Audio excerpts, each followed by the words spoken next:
Hello students, आज अपन दूसरी poem को पढ़ना शुरू करेंगे। दूसरी पोइम का नाम है माई गुड राइट हैंड। माई गुड राइट हैंड का मतलब होता है मेरा अच्छा दाहिना हाथ। और ये पोइम लिखी गई है चार्ल्स मेके द्वारा। तो अब देखिए, इसके पहले पैरे को पढ़ना शुरू करेंगे। आई फेल इनटू ग्रीफ। फेल का मतलब क्या होता है? फंसना। ग्रीफ यानी गरीबी में। जब मैं गरीबी में फंस गया एंड बिगन टू कंप्लेन, और मैंने शिकायतें करना शुरू कर दी। कंप्लेन का मतलब क्या होता है? शिकायत करना। बिगन यानी शुरू कर देना। तो पहली लाइन का क्या मतलब हुआ? जब मैं गरीबी में फंस गया और मैंने शिकायतें करना शुरू कर दिया। आई looked for a friend.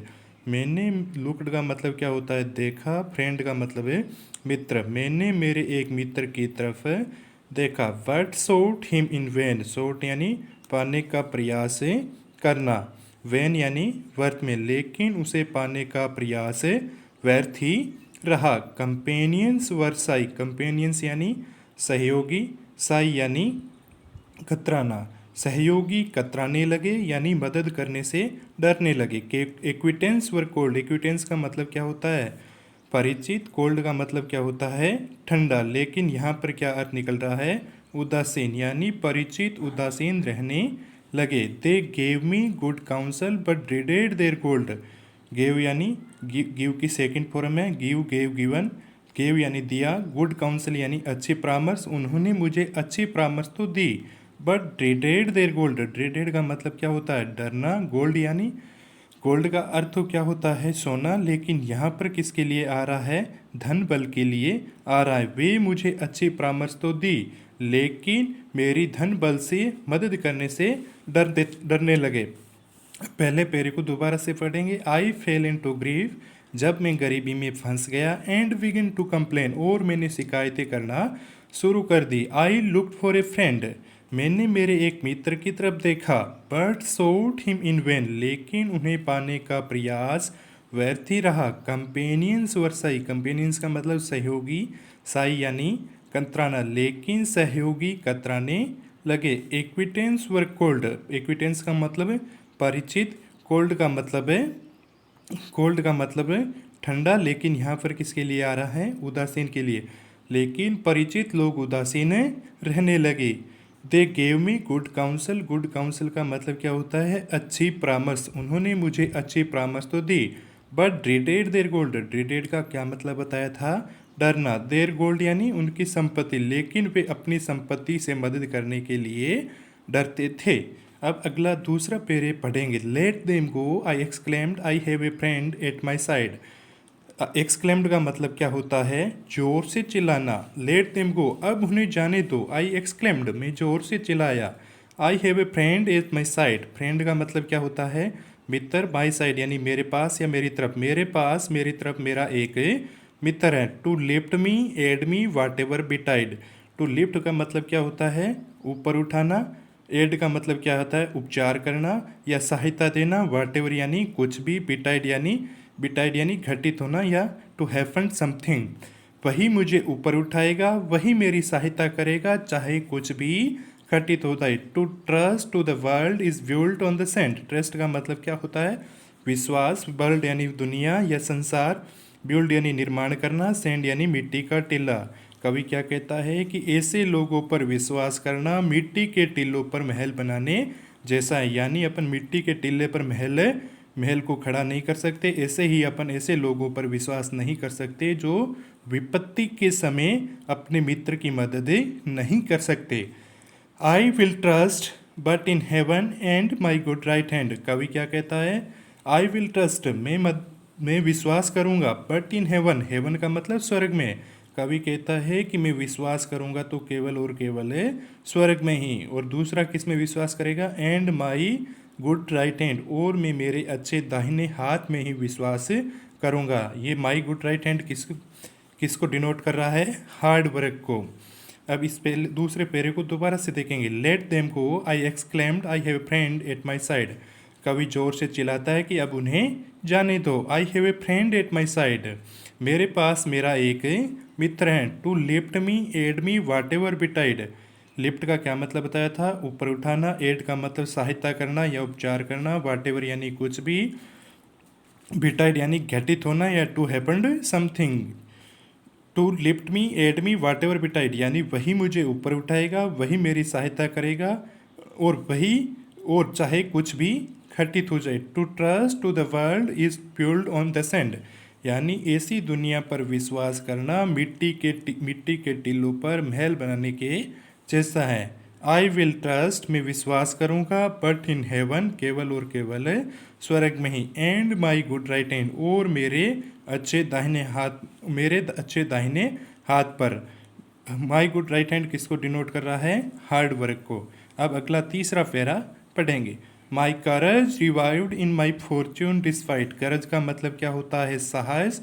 Revived यानी पुनर्जागृत होना। मेरा साहस पुनर्जागृत हुआ। कवि का साहस पुनर्जागृत कब होता है? जब कवि अपने मित्रों के भरोसे को छोड़कर खुद अपनी जिंदगी में मेहनत करके आगे बढ़ने की सोचता है। इन माई फॉर्च्यून्स डिस्पाइट मेरे दुर्भाग्य के बावजूद भी। And my hand was as strong as my spirit was light.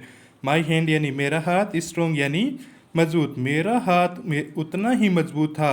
As my spirit was light. Spirit का मतलब क्या होता है? मनोस्थिति। लाइट यानी प्रसन्न के लिए आया।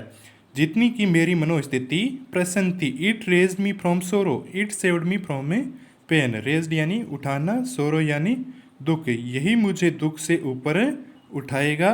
एंड सेव्ड यानी बचाना, पेन यानी दर्द, और यही मुझे दर्द से ऊपर उठाएगा। It fed me clad me again and again. Fed का मतलब क्या होता है?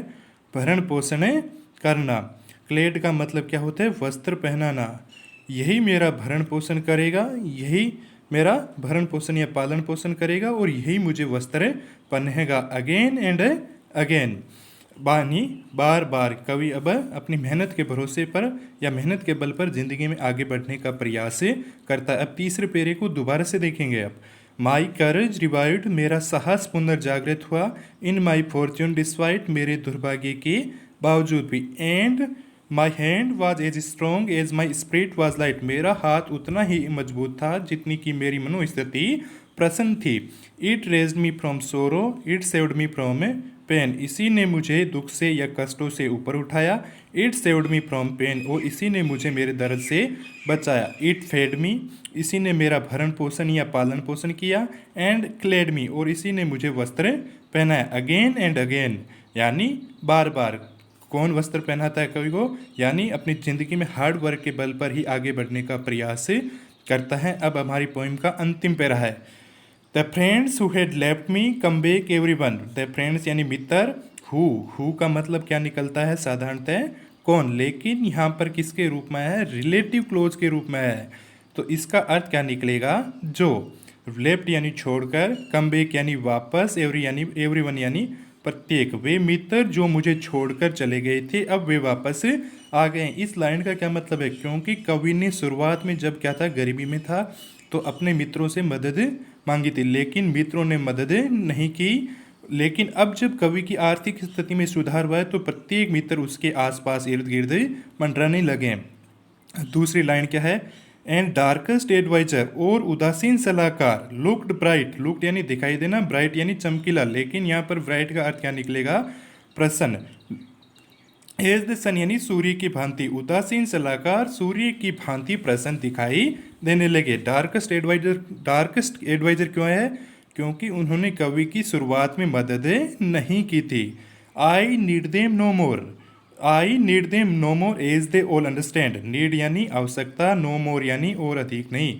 अब मुझे इनकी आवश्यकता नहीं है। अब मुझे इनकी आवश्यकता नहीं है क्योंकि कवि की उन्होंने शुरुआत में जब आर्थिक स्थिति खराब थी तो मदद नहीं की थी, लेकिन जैसे ही उसकी आर्थिक स्थिति सही हुई है तो वो इनके इर्द गिर्द मंडराने लगे। लेकिन कवि भी कहता है कि अब मुझे इनकी आवश्यकता नहीं है। मैं मेरी ज़िंदगी में मेरे बलबूते पर या मेरी हार्ड वर्क पर मैं मेरे ज़िंदगी में आगे बढ़ सकता हूँ। एज दे ऑल अंडरस्टैंड जैसा कि वे सब समझते हैं। आई thank the, I trust the my good right hand. अब देखो दी वर्ड आ रहा है, दी किसके लिए आ रहा है? माई गुड राइट हैंड। और माई गुड राइट हैंड किसको संकेत करता है? हार्ड वर्क को। आई थैंक दी मैं तुझे धन्यवाद देता हूँ। आई ट्रस्ट दी मैं तेरे पर विश्वास करता हूँ। माई गुड राइट हैंड मेरे अच्छे दाहिने हाथ पर। अब अंतिम पेरा है, इसको थोड़ा सा दोबारा से देखेंगे। The friend who had left me come back everyone. वे मित्र जो मुझे छोड़कर चले गए थे विपत्ति के समय, अब वे प्रत्येक वापस से आ गए। एंड डार्केस्ट एडवाइजर, और उदासीन सलाहकार, लुक्ड ब्राइट, चमकीले दिखाई देने लगे या प्रसन्न दिखाई देने लगे। एज द सन, यानी सूर्य की भांति, यानी कवि की स्थिति में जैसे ही सुधार हुआ है वे प्रसन्न दिखाई देने लगे हैं और कवि के आसपास मंडराने लगे हैं। आई नीड देम नो मोर, अब मुझे इनकी आवश्यकता नहीं है। एज दे ऑल अंडरस्टैंड, जैसा कि वे सब समझते हैं। आई thank the, I trust the my good right hand, मैं तुझे धन्यवाद देता हूँ, मैं तेरे पर ही विश्वास करूँगा। माई गुड राइट हैंड, मेरे अच्छे दाहिने हाथ पर। Thank you.